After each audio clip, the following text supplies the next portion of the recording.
제가 봉독하겠습니다. 오라 우리가 여호와께로 돌아가자. 여호와께서 우리를 찢으셨으나 도로 낫게 하실 것이요 우리를 치셨으나 싸매어 주실 것임이라. 아멘. 우리는 계속해서 성도의 삶, 영어로 표현하면 크리스천 라이프에 대해서 살펴보고 있습니다. 우리 그리스도인의 삶이 어떤 교리적인 내용으로 점철되는가? 윌리엄 퍼킨스는 구원의 황금 사슬이다. 그리고 조직 신학에서는 구원의 서정이다. 우리는 이런 순서에 따라서 우리 그리스도인들의 삶이 이어진다는 것입니다. 그래서 지난주에는 우리가 그리스도를 믿는 믿음에 대해서 살펴봤습니다. 이 믿음은 반드시 회개와 함께 작용됩니다. 회개. 믿으면 회개하고요.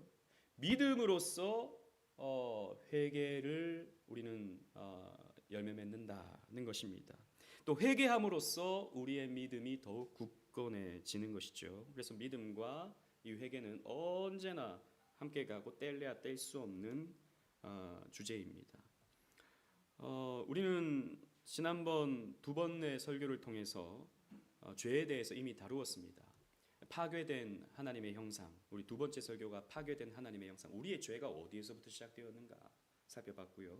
다섯 번째에서 죄를 깨달음, 내가 죄인이구나 라고 하는 것을 우리가 깨닫게 되는 순간이 온다 라고 하는 것을 살폈습니다. 오늘은 또 좀 지긋지긋하지만 이 죄에 대한 내용입니다. 여러분, 우리가 구원받는다라고 하는 것은 사실 이 죄 문제와 뗄래야 뗄 수가 없기 때문이죠. 그래서 우리는 계속해서 이 죄에 대해서 다루게 될 것입니다. 앞에 우리가 살펴봤던 파괴된 하나님의 형상, 죄를 깨달음, 이 주제들은 나의 죄가 어디에서 왔는가, 그리고 나는 죄인이구나 라고 하는 인식에서 오는 거라면, 오늘은 그 죄를 씻어내는 우리의 삶에 대해서 함께 다루겠습니다. 여러분, 죄를 깨닫는 것이 회개는 아니죠. 여러분들이 죄를 깨닫고 내가 죄인이구나, 인간들이 죄인이구나 라고 하는 것을 깨닫는 것은 위대한 일이지만, 그러나 그것이 회개는 아닌 것입니다. 그죠? 이 세상의 죄를 보면서 이 타락한 세상이라고 보는 것이 회개는 아닙니다. 내가 죄인이구나. 나는 어쩔 수 없이 이 죄에서 벗어날 수 없는 죄인이구나. 나는 본질상 진노의 자녀이구나 라고 탄식하는 것이 회개는 아닌 것이죠. 그것이 그 죄를 씻어내는 것은 아닌 것이죠. 그래서 오늘은 우리가 이 죄를 씻어내는 회개에 대해서 말씀을 나누고자 합니다.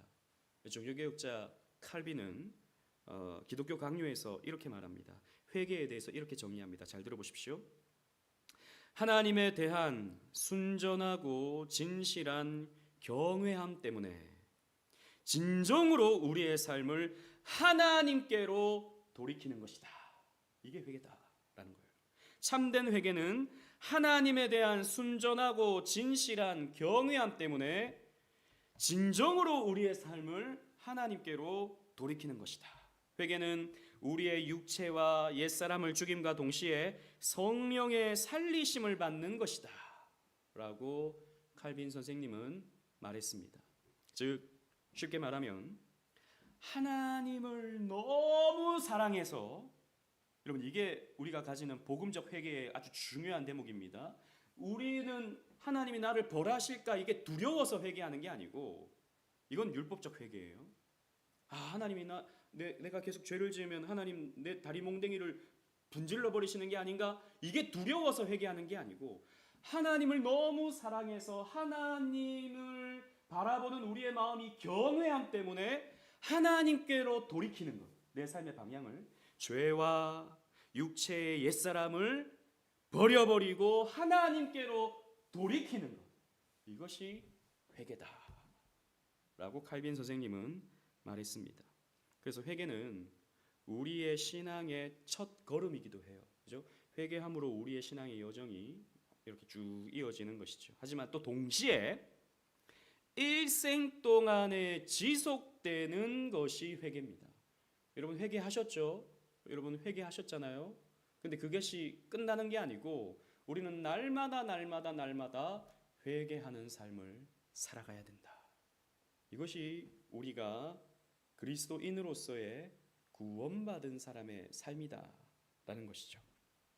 그런 맥락에서 이 회개에 대해서 함께 상고해 보고자 합니다. 먼저 회개의 본질을 보시면 구약에서 회개를 어떻게 표현하는가 원어를 좀 생각해 보면요, 히브리어로 나함이라는 표현이 나옵니다.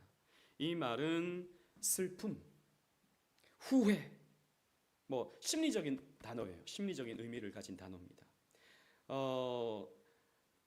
슬픈 감정, 죄를 짓고 나서 이게 죄였구나, 이게 죄구나라고 하는 그 감정. 그리고 또 동시에 재밌는 것은요, 이 나함이라는 말이 성경에서 이제 회개, 돌이키다, 후회하다 이런 뜻으로 사용되는데 또 어떤 뜻도 있냐면 위로하다라는 뜻도 있어요. 재밌죠? 회개하고 위로는 전혀 상관없는 그런 단어인 것 같은데, 근데 연결해 보면 이렇게 뜻을 가진다고도 볼 수 있어요. 즉 우리가 하나님 앞에 회개하잖아요. 우리가 나의 죄를 발견해서 주님 앞에 쏟아 놓잖아요. 그러면 어떻게 됩니까? 동시에 위로받아요. 위로를 받는 것입니다. 그런 의미가 나함이라는 단어입니다. 또 동시에 회개를 가리키는, 이게 사실 더 분명하고 확실한 단어예요. 앞에서는 좀 감정적, 심리적 의미를 가진 후회, 뉘우침 이런 단어였다면 나함이, 두 번째 단어는 슈브라는 단어입니다. 슈브. 이 말은 돌이키다라는 뜻이 있습니다. 아까 칼빈이 뭐라 그랬죠? 회개는 돌이킵니다. 하나님께로 돌이킵니다. 그랬죠? 그 돌이킴에 해당하는 단어가 슈브라는 말입니다. 하던 일을 그만두고 돌아서는 거예요. 머물러 있던 곳을 떠나는 것입니다. 그래서 성경에 보면요, 하나님께서 바벨론 포로로 끌려가 있던 이스라엘 백성들에게 돌아오라라고 말씀하시잖아요. 거기에서 표현되는 단어가 슈브라는 단어입니다.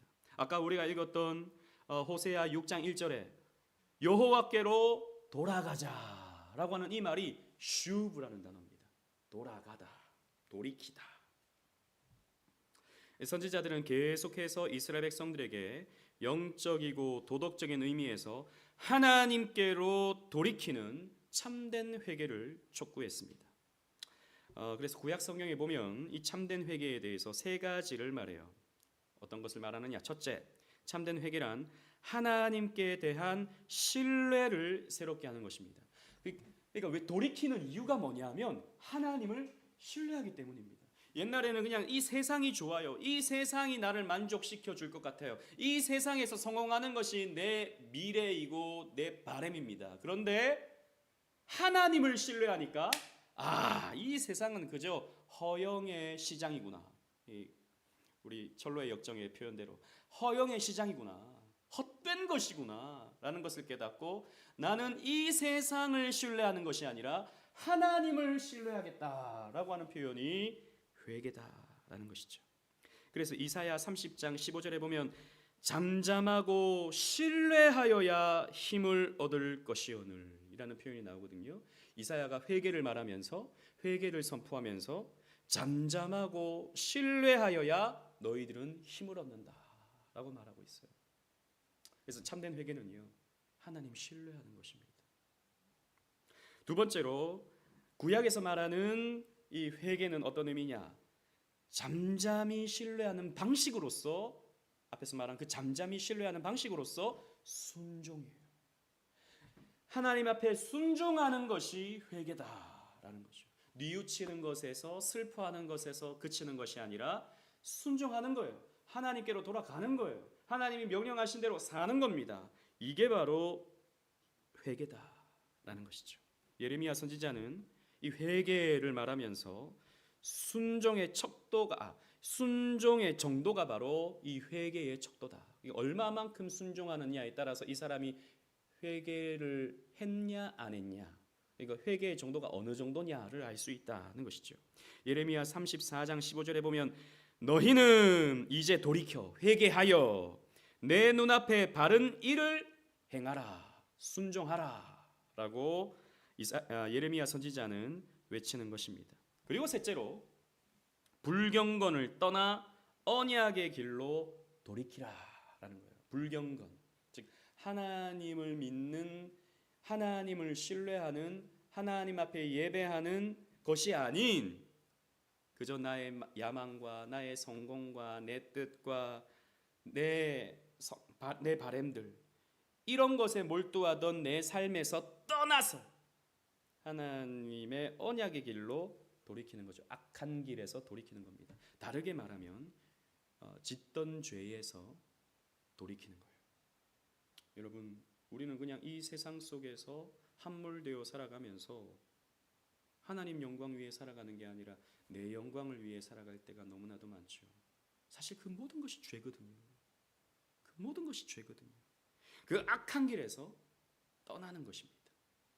에스겔 18장 31절 말씀 우리 다 같이 한번 읽어보겠습니다. 시작. 너희는 너희가 범한 모든 죄악을 버리고 마음과 영을 새롭게 할지어다. 이스라엘 족속아, 너희가 어찌하여 죽고자 하느냐. 아멘. 이스라엘 백성들이 지금 바벨론 포로로 끌려가 있는 그들의 죄로 말미암아, 유다 백성들의 죄로 말미암아 바벨론 포로로 끌려가 버렸습니다. 그런데도 정신을 못 차리는 거예요.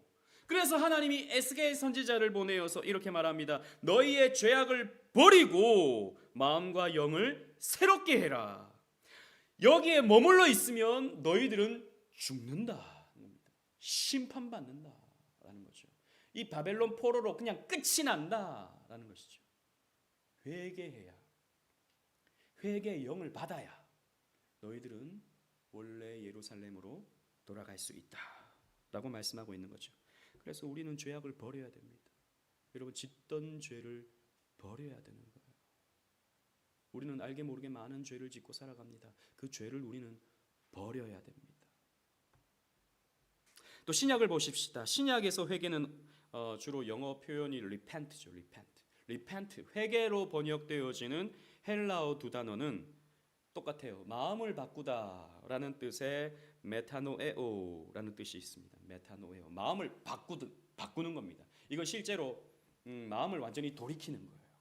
슈브에 해당하는 단어라고도 볼 수. 사실 이게 좀 혼용되어서 딱딱딱 맞게 뭐 이건 이거고 저건 저거다라고 할 수는 없지만 후회하다라는 뜻을 가진 헬라어 단어도 있는데 메타멜로마이라는 말입니다. 후회하다. 근데 이 단어에 적용되어지는 두 번째 단어에 적용되어지는 사람 가운데 한 사람이 가룟 유다입니다. 가룟 유다가 은 30에 예수를, 은 20개인가요? 20개 맞죠? 20개로 예수님을 팔잖아요. 그리고 나서 어떻게 합니까? 후회합니다. 마음을 뉘우칩니다. 그런데 회개했나요? 회개하진 않았어요. 뉘우치기만 했어요. 그래서 어떻게 합니까? 목을 매달아 자살합니다. 그때 그 뉘우치다라고 하는 해당하는 단어가 메타멜로마입니다. 물론 뉘우치는 것도 중요해요. 근데 거기에 머물면 안 되죠. 메타노에오까지 가야 되는 것입니다. 사도 바울은 고린도 후서 7장 10절에서 이 두 단어를 함께 사용합니다. 고린도 후서 7장 10절 말씀 우리 순서지를 보고 다 같이 읽어보겠습니다. 시작. 하나님의 뜻대로 하는 근심은 후회할 것이 없는 구원에 이르게 하는 회개를 이루는 것이요 세상 근심은 사망을 이루는 것이니라. 아멘.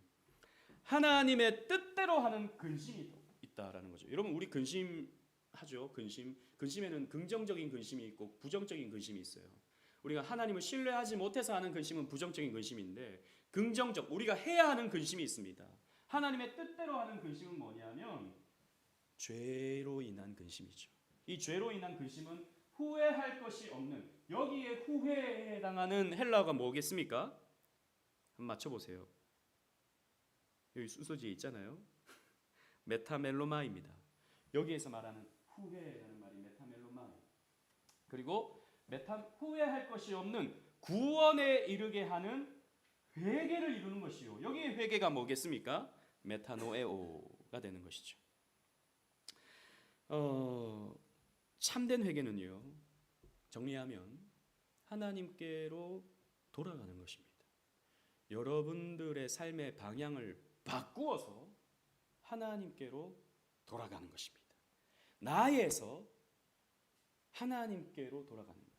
내 생각에서 성경으로 돌아가는 겁니다.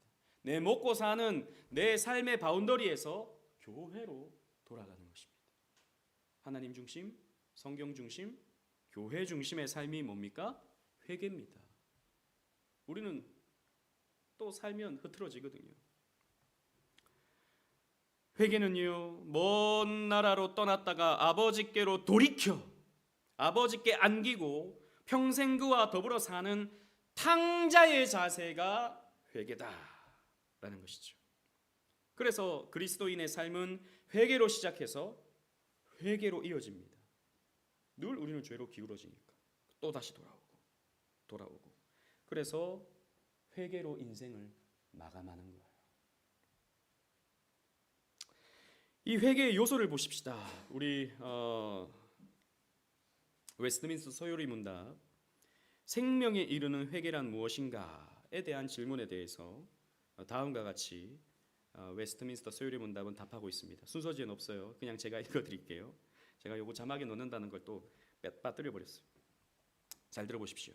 생명에 이르는 회개는 자신의 죄를 진정으로 자각하고 그리스도 안에 있는 하나님의 긍휼을 깨달은 죄인이 자신의 죄를 향한 증오와 슬픔으로 그 죄에서 떠나 새로운 순종을 위한 굳은 결심과 노력으로 하나님께로 돌이키는 것이다. 무슨 말인지 아시겠죠? 그죠? 앞에 있는 내용들을 우리가 쭉 살폈으니까 이 내용을 어렵지 않게 여러분들이 들을 수 있고 이해할 수 있을 것입니다. 그래서 다시 정리하면 회개에 반드시 포함되는 요소는 다음과 같습니다. 첫째 뭐냐? 수치심입니다. 수치심. 내가 죄로 인해 비참한 존재구나. 내가 죄를 짓고 나는 참 부끄러운 삶을 살았구나. 이게 부끄러운 거구나 라고 하는 것을 발견하는 것이죠. 우리 안에 있는 하나님의 형상이 일그러져 버렸구나 라고 하는 것을 생각하는 것입니다. 우리 지난번에 살펴봤던 죄를 깨달음에 해당하는 상황일 것입니다. 두 번째 뭐냐? 겸손입니다. 겸손. 즉 하나님 앞에 우리의 마음을 낮추는 거예요. 어떤 사람은 자신의 죄로 수치심을 가지면 마음이 더 굳어지기도 합니다. 어떤 사람은 마음이 더 굳어져요. 무슨 말이냐?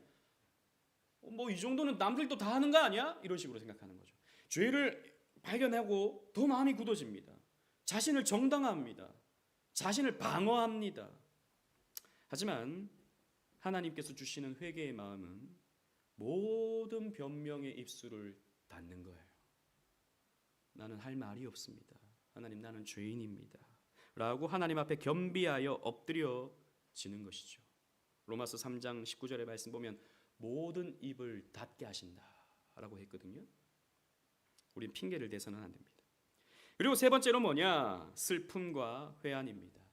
아까 우리가 살폈던 그런 이 구약이나 신약에도 나오는 뉘우침, 그리고 슬픔, 나함에 해당하는 그런 그런 의미겠죠. 그렇지, 그렇게 하지 말았어야 되는데 라고 가슴을 치는 것입니다. 내가 왜 하나님께 그런 죄를 지었을까? 내가 왜 사람에게 그렇게 못되게 굴었을까? 슬퍼하는 거예요. 그리고 네 번째로 죄를 싫어하는 것입니다. 내 안에 있는 죄를 직시하면서 더럽고 추한 나의 죄의 모습을 보면서 한탄하는 정도에서 끝내는 것이 아니라 그 죄를 싫어하는 거예요. 끔찍히 여기는 거예요. 다윗과 같은 고백을 하는 것입니다. 여러분 시편 51편 3절로 5절 말씀 좀 긴데요. 제가 3절 4절 읽고 5절 다 같이 읽겠습니다. 물은 나는 내 죄가를 아오니 내 죄가 항상 내 앞에 있나이다. 내가 주께만 범죄하여 주의 목전에 악을 행하였사오니 주께서 말씀하실 때에 의로우시다 하고 주께서 심판하실 때에 순전하시다 하리이다. 시작. 내가 죄악 중에서 출생하였으며 어머니의 죄 중에서 나를 잉태하였나이다. 아멘. 다윗이 시편 51편 즉 밧세바의 그런 간음 사건 이후에 나단이 죄를 지적했을 때 이 시편을 쓰게 되죠. 다윗은 자기의 죄가를 알았습니다. 내 죄가 항상 내 앞에 있음을 발견했습니다. 그리고 이 죄가 주님 앞에 범죄한 것임을 깨달았어요. 사람에게 범죄한 거잖아요. 밧세바에게 혹은 우리아에게. 근데 이게 하나님께 한 범죄구나라고 하는 것을 깨닫고 주님께서 나를 의롭게 해주신다면, 주님께서 나를 순전하게 해주시겠다면 저는 소원이 없겠습니다 라고 말하는 것이죠. 나는 뼛속까지 죄인입니다. 그렇게 탄식하는 겁니다. 교회사 가운데 윌리엄 쿠퍼라고 하는 사람이 있어요. 우리 찬송가에도 찬송시를 많이 쓴 그런 찬송 시인인데요. 윌리엄 쿠퍼는 또 유명한 것이, 이 사람은 굉장히 우울증에 시달렸던 사람이었습니다. 여러분, 기독교인이 우울증에 걸릴 수 있습니까? 걸릴 수 있습니다, 여러분. 그건 하나의 질병과도 같은 것이죠. 우울증에 걸린 사람이었습니다. 그래서 이 사람은요, 자살 시도도 여러 차례 했어요. 자살 시도도. 이 사람의 친구가 존 뉴턴이었습니다. 나 같은 죄인 살리신 주은혜 놀러. 그래서 존 뉴턴이 이 사람에게 굉장히 많이 위로해주고 격려해주고 했습니다. 그럴 때마다 또 소망을 얻고 힘을 얻고 찬송 가사를 쓰고 했었던 사람이죠. 그런데 이 사람은 자신이 저질렀던 죄에 대해서 굉장히 처절하게 그 죄를 미워하는 표현들을 많이 썼습니다. 그 가운데 한 가사가 이렇습니다. 주님을 슬프게 하고 주님을 제 마음으로부터 몰아낸 죄를 증오합니다. 이런 표현을 했어요. 여러분, 우리 안에 있는 죄를 우리는 증오해야 됩니다. 다 이런 거 아니야. 이 정도면 그래도 깨끗하지. 난 수요예배까지 나왔는데 이 정도면 나는 천국에 거의 99% 지금 다다른 사람이지. 우리는 칭의를 믿기 때문에 100% 다다랐죠. 근데 다른 사람과 비교하면 나는 많이 앞섰어 라고 생각하는 그 교만이 바로 죄입니다. 그 죄를 우리는 증오해야 돼요. 그런데 정말 중요한 게 뭐냐? 하나님의 용서를 인식하는 것이 여러분 우리 개혁파의 특징입니다. 여러분, 알미니안주의는, 감리교는, 성결교는 4번까지예요. 4번째까지입니다. 죄를 미워하고 회개하고 그렇게 살지 않겠습니다. 결심하고 다짐하고. 근데 개혁파는 회개 요소 가운데 이것이 있습니다. 하나님의 용서를 인식하는 데까지 가는 게 회개입니다. 하나님이 나를 용서하신다라는 것을 믿는 것이 회개입니다.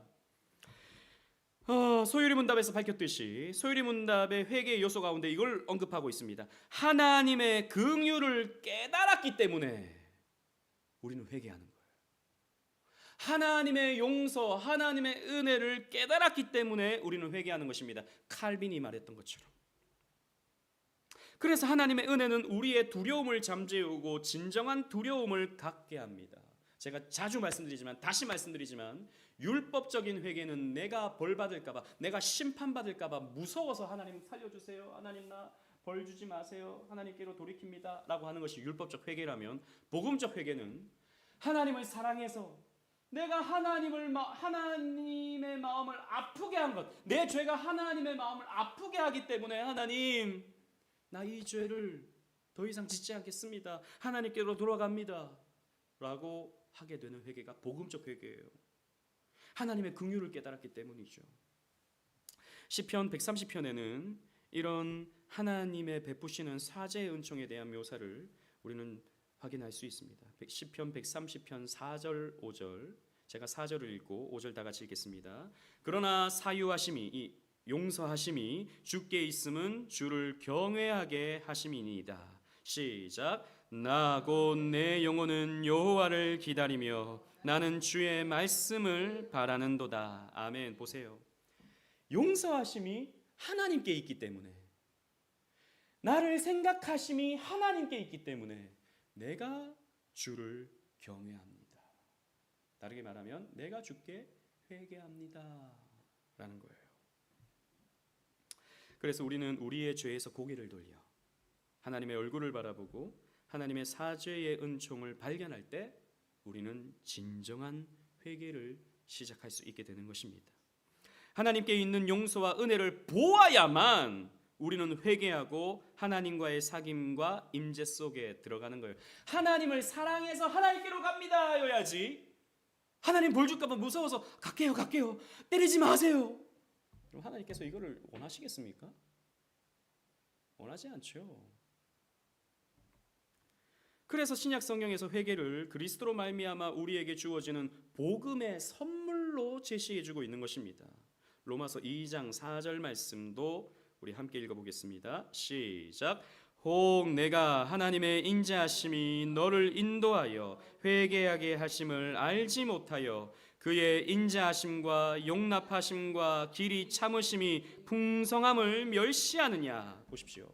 왜 그걸 깨닫지 못하느냐 책망하는 말이죠. 그런데 하나님의 인자하심이, 하나님의 그 용서하심이 너를 인도하여 회개하게 하신다라는 거예요. 근데 왜 그걸 알지 못하냐라는 거죠. 저는 사실 오랜 시간 동안에 율법적 회개에 머물러 있었습니다. 그런 설교를 많이 들었거든요. 하나님 제대로 안 섬기면 하나님 치십니다. 하나님 매들면 여러분 감당 못해요.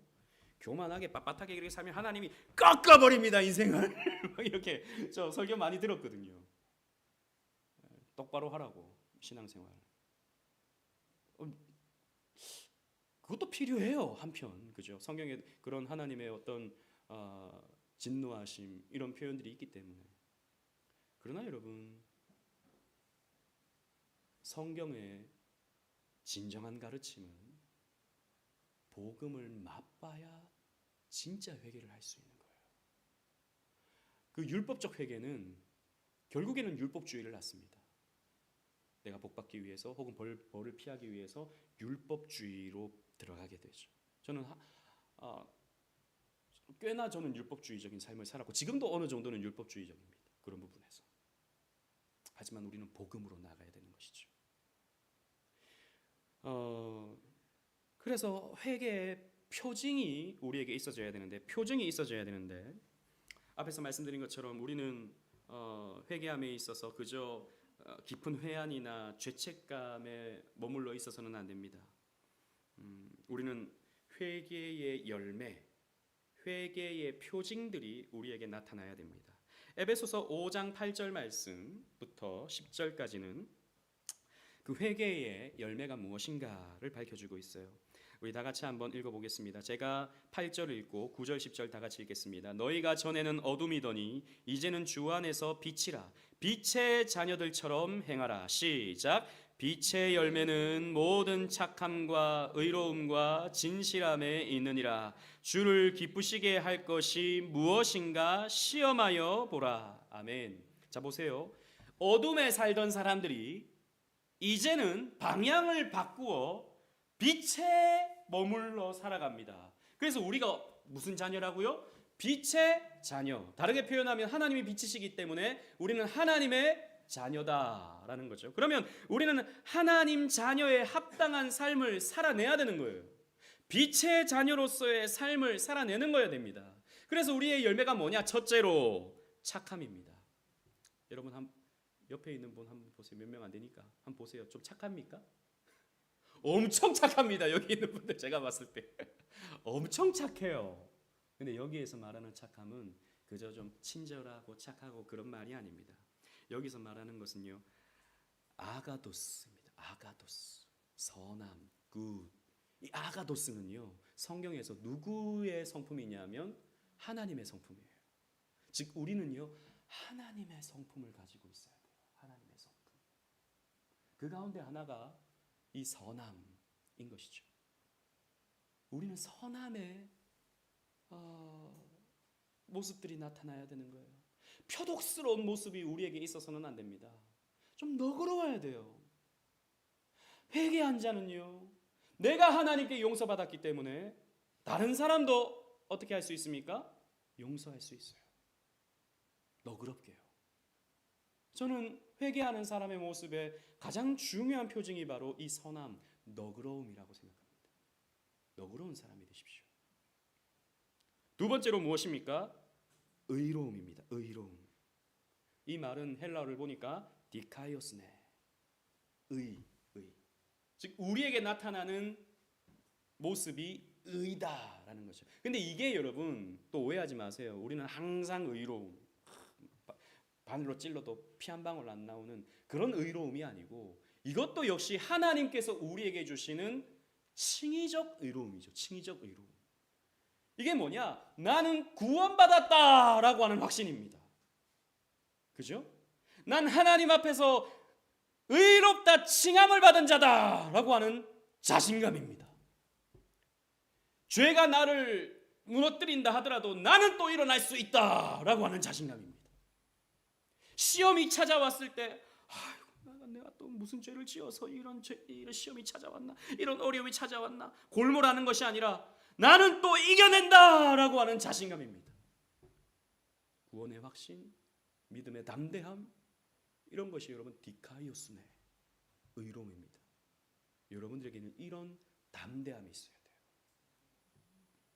마지막으로 진실함이 있다 그랬습니다. 헬라어를 찾아보니까 이건 거짓말 안 한다 이 말이 아니고 알레이테이아라는 말이에요. 진리를 가지고 있다. 우리는요 진리를 가지고 있는 거예요. 우리가 회개함의 증거가 뭐냐? 진리를 가지고 있는 겁니다. 우리는 거짓을 가지고 있는 게 아니라, 세상 거짓들을 가지고 거짓된 방법으로 이 세상을 사는 게 아니라 진리를 가지고 진리로 사는 겁니다. 그렇다면 여러분들은요 진리를 배워야 되는 거예요. 교리 배워야 되는 겁니다. 성경을 배워야 되는 겁니다. 그래서 여러분들의 입에서 술술술술 이런 진리의 내용들이 나와야 되는 겁니다. 그래서 누군가 의심하고 있는 친구에게 권면의 말씀을 전해주고, 시험에 든 사람들에게 위로를 해주고, 이런 진리를 우리는 품고 있어야 되는 것입니다. 이것이 과연 나에게 있는가? 이것으로 우리는 주를 기쁘시게 하고 있는가? 생각해 봐야 된다는 것이죠. 말씀을 맺겠습니다. 회개의 씨는 죄로 인한 그리스도의 죽음이 우리의 마음을 사로잡기 시작하는 중생의 순간에 우리의 마음에 심겨집니다. 내가 중생하잖아요. 그러면 회개의 마음이 탁 심겨집니다. 내가 죄인이구나. 내가 돌이켜야 되는 거구나. 순종해야지. 그리고 순종하게 됩니다. 이것이 회개입니다. 중생한 자가 회개하는 거예요. 믿음이 점점 멀어질수록 새로운 차원의 기쁨과 확신을 맛보는 것처럼, 여러분 그렇잖아요. 믿음이 점점 깊어지면 우리는 기쁨과 확신을 맛보게 됩니다. 믿음이 커지면 마찬가지로 회개도 깊어지잖아요. 회개도 깊어지면 우리는 나는 그리스도가 더 필요한 존재구나 라고 하는 것을 발견하게 됩니다. 여러분들의 회개가 깊어지면 깊어질수록 여러분들에게 있어서 그리스도는 더 소중한 분이 됩니다. 그래서 믿음도 자라가야 되지만 회개도 깊어져야 돼요. 한평생 우리는 회개하는 것입니다. 이것이 바로 영적인 성장에 깃든 역설이에요. 영적인 성장을 하면 할수록 여러분들은 더 많이 회개하게 됩니다. 마틴 루터는 비텐베르크 교회 당문에 못 박은 자신의 95개조 논제를 다음과 같은 말로 시작했습니다. 여러분 1517년 10월 31일 루터가 반박문을 비텐베르크 성막에 붙이지 않습니까? 종교개혁을 해야겠다라고 생각하지 않았어요. 루터는 그때 당시 내가 한번 교회를 한번 개혁해봐야겠다, 전혀 그런 생각 안 했습니다. 그냥 이제 만성절에 사람들 많이 모이니까 우리 한번 이 주제를 갖고 토의 한번 해보자 라고 붙여놓은 거예요. 그 가운데 이제 면벌부, 면죄부에 대한 내용들이 많았고 그 가운데 하나가 이 고해성사에 대한 문제였습니다. 성경이 과연 고해를 말하는가, 고해성사를 말하는가? 성경을 보니까 회개를 말하더라라는 것이죠. 이게 더 성경적이지 않는가라고 하는 문제를 제일 첫 번째로 던집니다. 제가 읽어볼게요. 회개하라라는 말씀을 통해서 우리 하나님이요 우리의 주인이신 예수 그리스도께서는 신자의 일생은 회개하는 일생이어야 한다는 사실을 말씀하는 것이다. 루터의 말입니다. 고해성사를 우리는 평생 해야 된다라는 말이 아니고 회개를 우리의 일평생에 해야 하는 것을 성경이 우리에게 말해주고 있는 것이 아니냐라고 루터는 말했던 것입니다. 여러분, 그렇습니다. 우리는 회개를 통해서 우리의 신앙은 자라나는 것입니다. 여러분, 회개하십시오. 날마다 회개하십시오. 날마다 말씀 듣고 날마다 돌이키십시오. 하나님께로 돌이키십시오. 여러분, 결코 그 삶은 비루하지 않을 것입니다. 그 삶은 더욱 복될 것입니다. 이것을 믿는 저와 여러분들 되시기를 주님 이름으로 축원합니다. 아멘. 우리